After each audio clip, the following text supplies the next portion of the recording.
Can you really delegate out when you are your business? Don't people hire you to work with, well, you? That's the question that I set out to answer with my friend, sponsorship coach, and author of Sponsor Magnet, Justin Moore. We talk about the challenge of running a personality-driven business, why it's so hard to step away, and how to build a company that serves your life instead of consuming it. Justin shares how he's built a coaching business with a team he trusts, why impact is his North Star, and the mindset shift that helped him let go of control. We also get real about balancing work with family time, the guilt that comes with stepping away, and why building a lifestyle business is just as valid as chasing a big exit. Things get real. Justin and I are friends, and we are pretty open about the things we're thinking about. And this episode is something that all business owners should hear. Now, if you are wondering how you can maybe delegate out some more or step away from your business a little bit, I would encourage you to take the Business Overwhelm Diagnostic. It is a 6-question quiz, and based on your answers, you'll get a customized blueprint to help you step away from your business a little bit.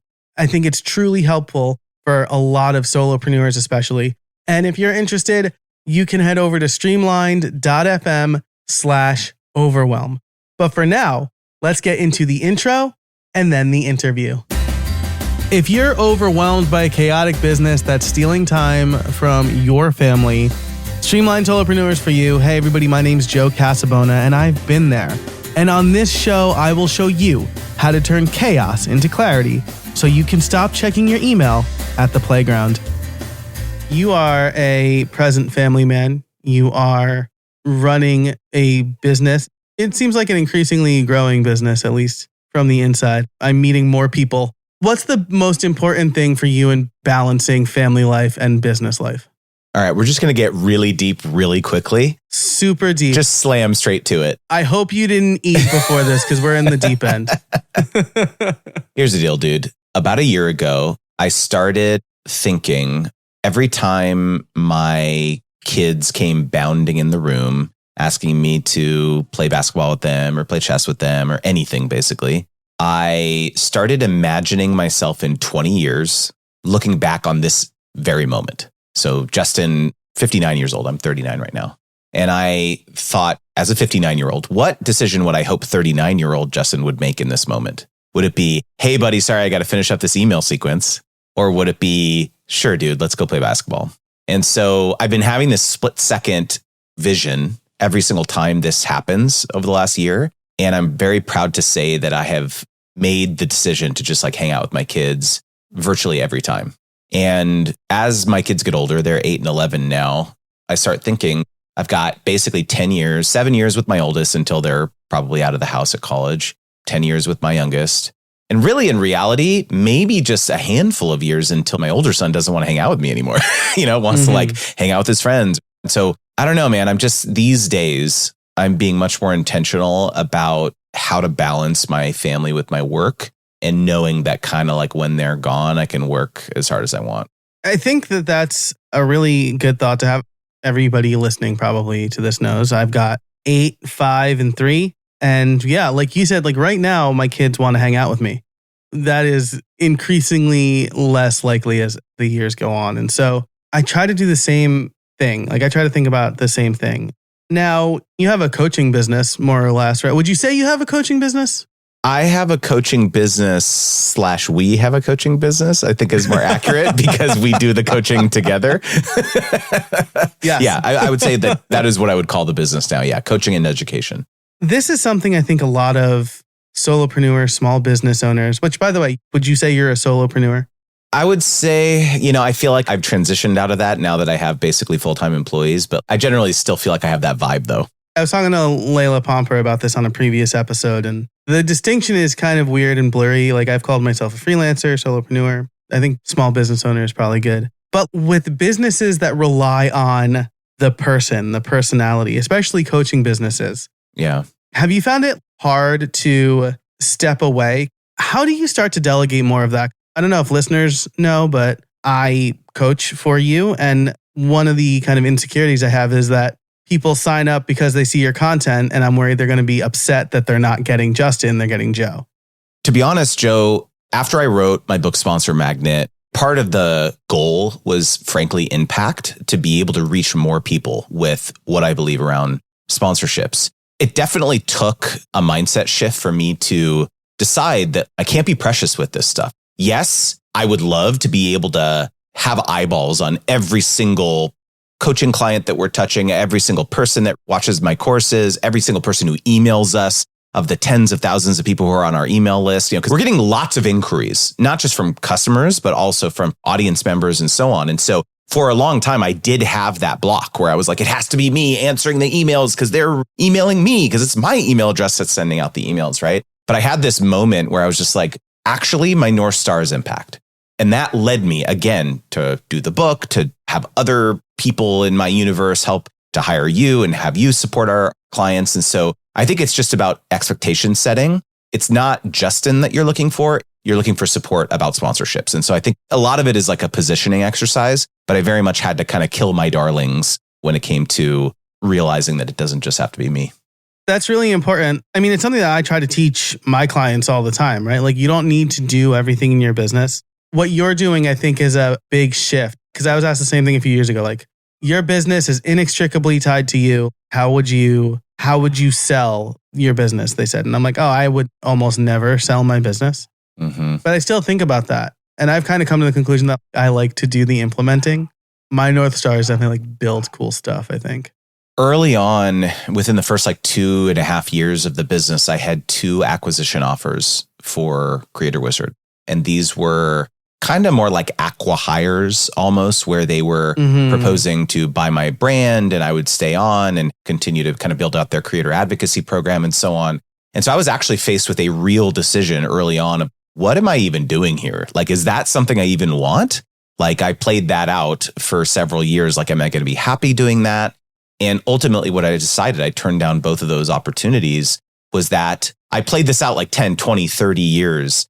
I love this stuff. I can't imagine waking up and not doing this and not helping people day in and day out get their very first partnership or learn how to charge 10 times more without 10 times the work. Inject that in my veins, dude. That's what I love. That's what fulfills me.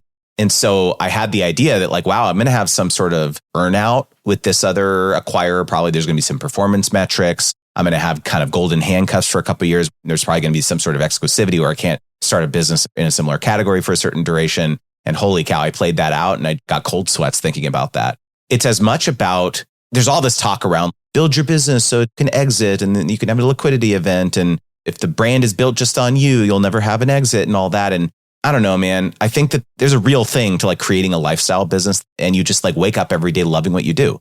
I don't think that there's anything wrong with that. And so I kind of have a counter perspective here that yes, of course, it's good to have SOPs and processes and systems to help you make it all easier so you can take a vacation. But I'm really not looking to what's my next chapter going to be in 5 years? I'm going to be sitting on a beach looking at the sunset. That's just not my personality. I remember I competed in a business plan competition. And one of the things that you had to do was in your business plan, talk about your exit strategy. And I was like, I'm not starting a business to exit it. I'm starting a business because I'm passionate about this. Obviously, the people judging the competition didn't like that. Because when you invest, you either have to go public or you have to sell, right? So that the investors get an earnout. And so lifestyle business all the way. I feel like you have deftly delegated a lot of what you do. Obviously, you've got a great team. I mean, present company, whatever, but mainly you. Yeah, of course, right? I know that's what you wanted to say. That's what I was trying to egg you on to say that. I mean, is your team, I don't want to out your team on the podcast, but you're pretty public about who your team is, right? Oh, yeah. I could share. I have Bianca who runs operations. I have Joshua who handles our newsletter strategy. Obviously, you are my lead coach. And then we have a smattering of freelance, editors, graphic designers, and so on. And so it's we're a small but mighty team for sure. But yeah, again, I go back to the impact goal. My goal is I want to reach more people. So my mindset is always who can I hire? What consultant can I hire? What person can I bring in? Whether it's a freelancer or if I'm able to afford it on a full-time basis, who can I bring in to help me reach that goal? And so I'm not precious about that. It's very much driven by impact. I think if there's anyone listening or watching and this is resonating with you, perhaps what you're thinking is, maybe I don't have a North Star. Maybe I don't know what my big mission is, because right now I'm not able to look at hiring or process decision through that lens. For me, every decision that I make in the business is because of that impact. I want to help creators big and small land 1 million sponsorships in the next 10 years. That's my goal. And so every single opportunity that comes inbound, everything I'm deciding to invest in, it's always like I point to that mission. Is it in alignment with that mission? Is this a worthwhile investment or expense? I think it's very helpful. Yeah, for sure. And I would say I thought I knew what my North Star was, but it turns out like I was just doing what I thought everybody thought I should do, right? Like I had a really good conversation with Barrett Brooks at Jay Klaus's, I'm like just name dropping everywhere, but like in Boise, right? Jay had like a in-person event for his community and Barrett was there. He basically led me to something that was unexpected, which was like, maybe you're an implementer. Like maybe that's the thing. Because I always struggle to just coach people in the sense of like, well, what do you think? I need to solve the problem. Problem solving is probably my North Star, right? And that's like, I'm not going to probably reach as many people, but I'm going to try to help as many people on like a limited engagement as possible. That feels really good to me. So like, if you think you know what your North Star is, I would just like encourage you to put some time into asking yourself why, how it does impact your business, if you're happy in that regard as well. But that's a really good point. Can we real quickly revisit the whole business plan competition thing that you were mentioning about like, okay, what's your exit strategy to go public or to sell it or whatever? I've actually had a couple opportunities over the last few years to advise certain businesses, and they have offered like, hey, we'll give you equity. We'll give you some like stock options or whatever as part of this deal. And I think that feels exciting to people generally, especially like subject matter experts who have never had an opportunity to do something like that. But you really have to understand, like a lot of these businesses, like play this out. Like you have to make this decision, equity or cash. Is there a realistic scenario where this company or business that's offering you this is ever going to have a liquidity event, ever going to have an exit? Because that's the only time where that equity is going to be worth anything. Yeah, there's maybe like a option for like a secondary where other people invest and you have the option to like take money off the table, but very, very unlikely, very, very rare. I think that this is like an important thing for especially subject matter experts to educate themselves in, because as you're building your business as a solopreneur, you may get opportunities where other companies are wanting you to advise them. My take is that in basically all scenarios, it makes way more sense getting the cash and not equity. And so I don't know, I guess I'm just maybe jaded or more realistic about most of these types of things go to zero. And so you got to really protect yourself. Equity is like, in most cases, a no risk thing for the person offering it. Which is like, I mean, affiliates versus sponsorships, right? That is a great example of the analogy here. In a past life, I was a web developer and people would come to me and I would quote them and they're like, what if you worked for equity? And I'm like, that means that I have to believe that you're going to make way more money than what I am charging you. And I don't believe that. And so you have your North Star. What do you do in your business? I think it's like, you obviously create content. What's the rest of your day look like? Okay, so as we speak, I am actively recruiting an assistant because I still spend too much time mired in administrative, just minutia. Again, this is a toxic trait of mine, which while at the same time, yes, I'm good at delegating and bringing other people on, I still am very careful about the details, the polish of the things that get published by my company, by my brand, whether it's a YouTube video, social posts, case studies, any sort of content, anything related to our education. And this is a problem because there absolutely are people capable of like producing things that can be published without me having my final eyes on them. And so me as the bottleneck has been the number one disruptive thing in my business over the last 5 years. And so it's actually something that I'm thinking about getting therapy about. This is weird. There's a variety of reasons why I have this personality from my childhood into adulthood and all that. And I'm like not proud of it. And so I very much think that, again, going back to the mission, going back to the North Star, maybe I need to do some healing personally, mentally, to be able to move the needle on the business goal.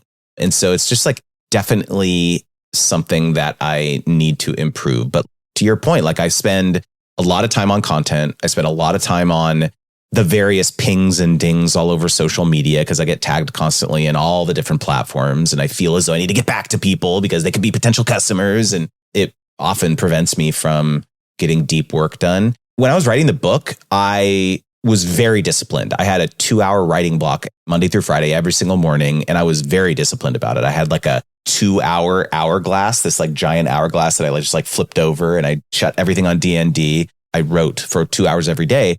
But that was because I felt like I had this big project. It was the book. I had to like devote myself to it. But in the absence of a big project, I don't know, I find it much harder to be super disciplined. So I've tried using all sorts of tools, freedom and, lock myself out of social media apps. And like the honest answer is that it's a work in progress. I love that. We're going to have a quick little therapy session here. There's a really good example of this. And then I want to tap into the book and social media. So I think one really good example of this from our work is, I don't know if people know this, but I'm a co-host of your podcast and I'm producing the podcast. I am not a YouTube packaging guy. So we work with a thumbnail designer. I'm not confident enough to give the final okay on thumbnails without you looking it over. I don't know that this is like you as the bottleneck, but you definitely pay attention to more of the details than I do when it comes to thumbnails. That's not in my wheelhouse. And so I'm not confident. I don't know what that is. I mean, yes, everything that you were just like radically vulnerable about, I want to validate. But it's also kind of like, I'm not allowing myself to be more confident in that regard, at least. I have two takes here. Like number one, I think it's both things. I think number one, you should be more confident because you're extremely capable and knowledgeable, especially about just podcast strategy. That's number one. But number two, though, is that I've thought long and hard about the fact that like content is my superpower. Without a doubt, I love it. I'm good at it. It impacts people. And that's what I should be spending most of my time doing, whether it's content or also collaborations, community sessions, workshops. That's my superpower. And so my goal is to just clear off all that other administrative stuff so I can focus just on that. And so my idea is that like, I don't necessarily know that like, that's like a terrible thing for me to continue to be involved in, figuring out the final packaging and all that stuff. I think that's probably like a good thing. But again, both can be true. Like you should lean in more to your confidence. I also should probably not be completely removed from that process because the content stuff, I think I should continue to do. And so I don't know, dude, I was at CEX not too long ago and we had this whole conversation about the who, not how, that famous book. It's like, it's not how are you going to do it? It's who should you bring in to your team or who should you bring in to work with you and what skill sets do they need to have so that you can feel confident that they'll figure out the how. I like that a lot. Yeah, I appreciate that too, because I definitely agree with you that your content, your packaging, like your face and your name are all over it. So you want to make sure it's like a good thing. I guess both things can be true is the best way for you to put it. I want to shift gears and talk about two things that are really top of mind before I let you go. One is the book. It really feels like the book has brought everything together for you in a way. Maybe I'm just closer to this one, but I haven't really seen that with other people, right? Like we reference the book constantly. The book is part of your signature framework, which Charlotte and I talked about in our episode. And I just feel like if like your North Star is impact, then your book is like the second star in the Big Dipper, right? Where the North Star is part of the handle. You were a Boy Scout. I think that's right. I am an Eagle Scout, not past tense. That's right. That's the thing. To be honest, when I heard the stat, shout out to Matt from Lulu, my publisher, share one time in a workshop that most authors give up talking about their book very shortly after the launch. They've invested so much emotional energy into launching, and then basically their sales just plummet after the halo of the launch is over.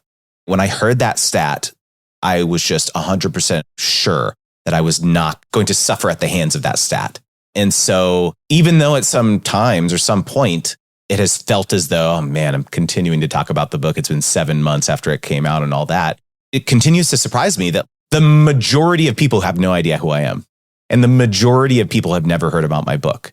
To the point where when I was at CEX and Lulu was kind enough to buy 100 copies of my book for everyone, I had done a book signing. I had signed maybe like 40 copies of it, but I still had 60 copies there that they were like, hey, where do you want these shipped? We can't bring them back or whatever. And so I was like, no. I'm not shipping these books back to myself. So I literally walked around at one of the breaks with a big box of books. And I just walked up to literally every single person that I could find. And I said, hey, would you like a book on sponsorships? And it led to so many great conversations. And it was just like the majority of the people that I walked up to, I'd never met, had no idea who I was, and were very excited and interested in reading the book. And one more example is that like I heard about this consultant who's a really talented guy with webinars. And I found out, oh, he has a book, bought it, looked up the cover, published it 7 years ago.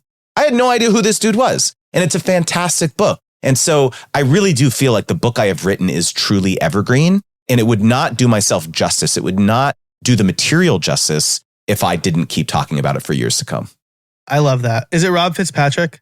So Rob Fitzpatrick, he did write useful books. He wrote that. I used his playbook to write my book, Sponsor Magnet. But no, the guy that I was referencing, his name is Jason Fladlien, and he has a book called One to Many. Gotcha. That makes perfect sense, right? You've dumped your brain into this thing, and you're right, it is evergreen. All of my books have been about programming. All of my books except one are outdated. I think you've hit on something really good here where like the principles you're teaching, it's not like how to get sponsors on Instagram. It's like how to form relationships with brands, which is a totally different and really important thing. I have considered, maybe we could talk about this for a second. I have considered the chicken soup for the soul strategy though with the book, meaning sponsor magnet for YouTubers, sponsor magnet for podcasters, sponsor magnet for nonprofits, sponsor magnet for insert platform or vertical. I probably could spend my entire career writing those series of books. And because I'm self-published, I could do second, third editions if I did choose to do platform specific stuff, maybe even find a ghostwriter or a partner to write those books with me. There's other authors who do things like that, right? And so I've definitely thought of that because what I talk about in the core book is very much evergreen. There is kind of a clamoring of interests of like, oh yeah, but how does this apply to me? I don't know, man. I've been mulling around like, again, going back to impact. How do I get into these little niche pockets? How do I like absolutely own the fitness community or something? Probably writing a book that was specific to them. So I'm not really sure if I'm going to do that, but I've had a lot of ideas swirling around about what the next couple of years look like. That's so good. I would love that. You could be like the James Patterson of sponsor books, right? He has like a million ghostwriters.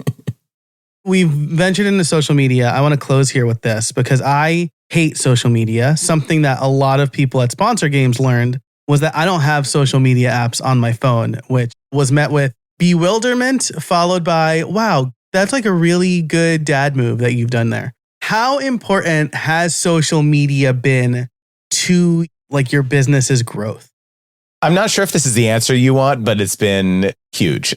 It's like the answer I expected. It's been huge because the brands who have wanted to partner with us, the primary goals that they have had have often included social media, primarily the large consumer facing ones like Instagram, YouTube, although some people don't consider YouTube social media. What I will say, though, is that probably the most surprising thing, and I'm sure you might agree with this, that we have found coaching creators in our program is that increasingly we work with folks who do not have social media as well. They are podcasters or they are event organizers or they have a community, books. They may not have a very large social media presence, but they are actually doing sponsorships. In fact, one person who recently joined our program has like a series of in-person events in their local like metro, their local community, like a breakfast club kind of thing. And they're getting those events sponsored. And so I think sponsorships look very different to everyone.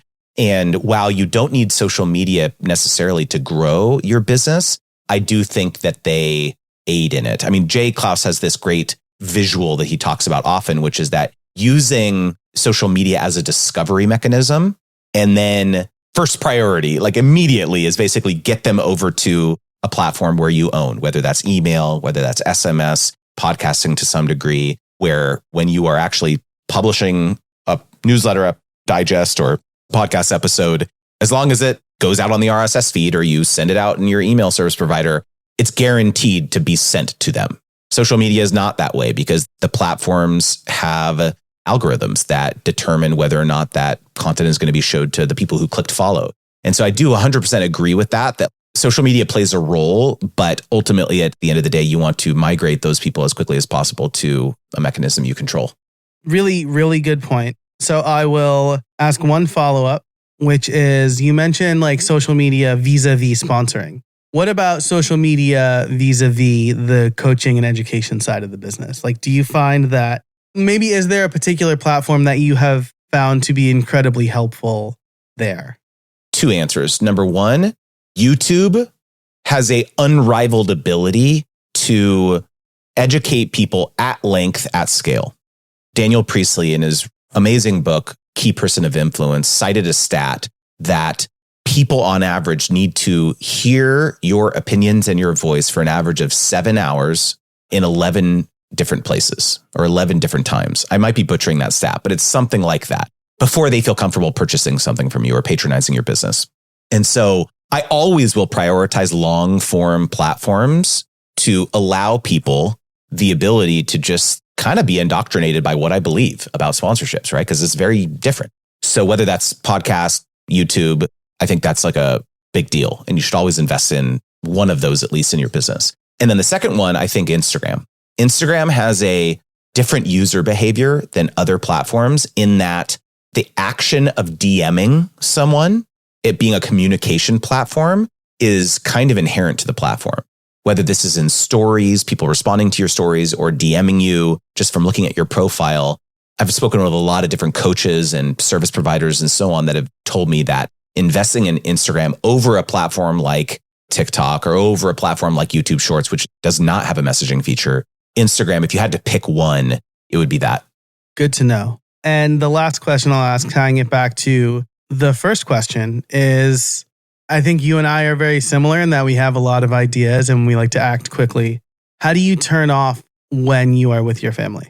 Dude, I literally it was in a group chat with friends, and I wish I could read you what I just said, but it was literally that is like when I'm with my family or I'm on vacation, how do I not feel this vague sense of guilt that I'm not being more productive? That is a constant problem that I have. The answers were very interesting. One of them was go to therapy. So that's also what's like pulled me down. What is it about my upbringing or my life that makes me feel as though I have to be hyper productive all the time? There's something there. But then the other thing is, again, it's going back to that visualization exercise of realizing that this time is sacred. It's the scarcest resource. I'm never going to get it back. And I think it's just like a daily practice. I don't think there's a silver bullet or a hack that can help. It's just like in the moment, you have to just make small choices, much like eating a healthy diet. And being healthy it's like hundreds of small choices that you're making each day is like, should I eat this? Should I not eat this? Should I drink this Starbucks Frappuccino or should I not? It's the same diet for your productivity, I think, of deciding like, should I enjoy this calm moment laying in the hammock with my kid or should I just whip out my phone and scroll my email? I think it's just being present in mind about those things. It's a habit you need to form and it takes constant work. Awesome. Well, Justin Moore, author of Sponsor Magnet, sponsorship coach. Thank you so much for joining us today. Always a pleasure to talk to you. If people want to learn more, where can they find you? I think that they should go subscribe to the Sponsor Magnet podcast, don't you? Absolutely. Because then they can hang out with us more. Yeah, they'll get both of us. Exactly. Just like this, but a little different. Awesome. Well, I will link that and everything we talked about in the show notes over at streamlined.fm. Justin, thanks so much for joining us today. Thanks again, dude. And thank you for listening. I always appreciate it. Until next time, I hope you find some space in your week.